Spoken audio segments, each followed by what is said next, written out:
Back to Jaxson Dart, the Giants' first-round pick. Here he is on what he doesn't want to be in the NFL.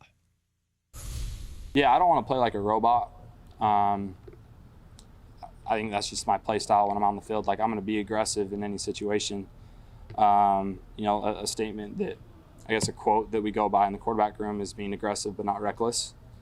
And so, when you have opportunities to, put the dagger in, that's what you got to do.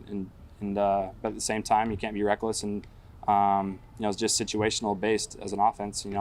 You look at the turnover margins and the turnover ratio of the most successful team in the league to the least successful team, and that's probably the number one thing that goes into it. So you got to keep those things in mind, but at the same time, you got to be a dog on the field and make those plays when they're there. And like I said, at this time, it's okay to make some mistakes and to learn from them.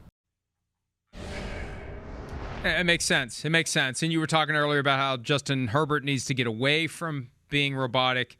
Jaxson Dart doesn't want to be. And, Chris, if he's what they thought he was going to be, why is he not going to be the week one starter? That's what I can't get away from. If he can't beat out Russell Wilson, then he's not the guy that they thought he was going to be, because he should be able to beat out Russell Wilson right now. Well, maybe he can, but you know how it works sometimes in the NFL. They want to put the player in when they feel like he's totally finally grasped the offense, got a feel, going to be able to put his best foot forward, rather than like, oh, good play, oh, bad 2 or 3 plays, boo, good play, bad. And then that just affects kind of a snowball negative effect. They want to make sure when he takes over, he's the man.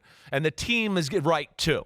And this is a team that the Giants got some talent. They're not going to be a pushover this year. That D should be pretty damn real with some of those D linemen they got. They got some weapons on the offensive side of the ball. But the O-line is still something you're going to talk about, and we're going to talk about when it's the Giants.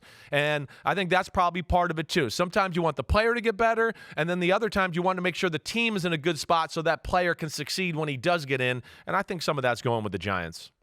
I remember when Joe Flacco was a rookie in Baltimore, they weren't going to play him. Troy Smith was going to be the guy because they were concerned he wouldn't be able to stay healthy behind a not great offensive line. Troy Smith gets tonsillitis of all things, and Flacco ends up showing he can do it, and he's wire-to-wire starter as a rookie. So at some point they're going to entrust Dart. Yeah. And if history tells us anything, it'll be when they're 5-4, they'll bench Russell Wilson, and they'll go with Dart just like they did when they benched Kurt Warner and went with Eli Manning. Let's take a break. We'll wrap up this Tuesday edition of PFT Live right after this.